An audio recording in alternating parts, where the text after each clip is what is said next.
सरळ मुद्द्याचं बोलतोय। आज अंजनगाव या ठिकाणी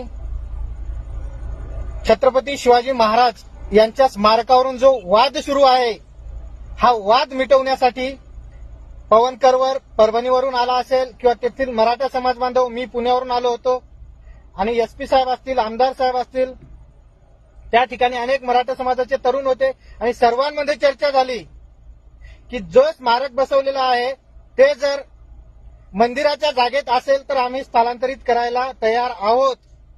आणि परांडे बाबा यांच्यासोबत मी वैयक्तिक बोललोय, हे तुम्ही परांडे बाबा यांना सुद्धा विचारू शकता।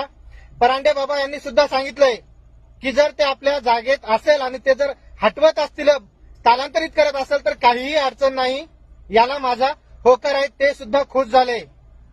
म्हणजे दोन्हीकडचं वातावरण पूर्णपणे शांत होणार होतं, दोन्ही बांधव एकोप्याने राहणार होते।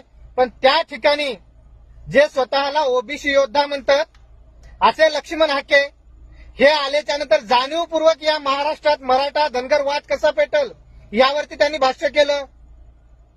आणि आमच्यासारखे पवनकरवर असेल, मी असेल, जे प्रकरण आम्ही मिटवू लागलो तर आम्हाला सांगितलं की हे प्रकरण मिटवायचं नाही बांधवांनो, प्रकरण वाढवायचंय। आम्ही म्हटलं हे प्रकरण मिटवायचंय, पण त्यांनी सांगितलं मिटवायचं असेल तुम्ही बाहेर निघा। आणि माऊली हळणवरला सांगितलंय की विष्णू कुराडे असतील, पवनकरवर असेल, यांना बाहेर जायला सांगा, कारण हे प्रकरण मिटवायला आलेले आहेत।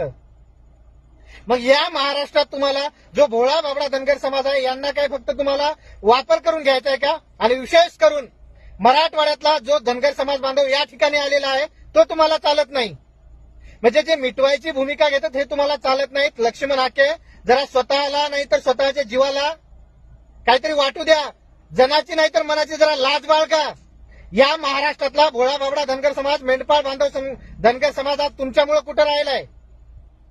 आणि खरा या महाराष्ट्रातला जातीवाद जर कोणी पसरवत असेल तर ते लक्ष्मण हाके। आणि येणाऱ्या काळात या महाराष्ट्रात जर दंगली घडल्या तर याला कारणीभूत सुद्धा लक्ष्मण हाके राहील।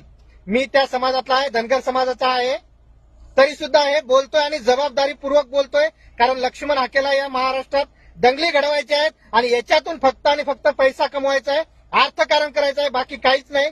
त्यामुळे या महाराष्ट्रातील भोळ्या बाबड्या धनगर समाजानं सावध व्हा। जे प्रकरण मिटत आलेलं होतं किंवा मिटणार होतं ते वाढवण्याचं काम लक्ष्मण हाकेनं केले, ते वाढवण्याचं पाप लक्ष्मण हाकेनं केले, एवढं बोलतोय।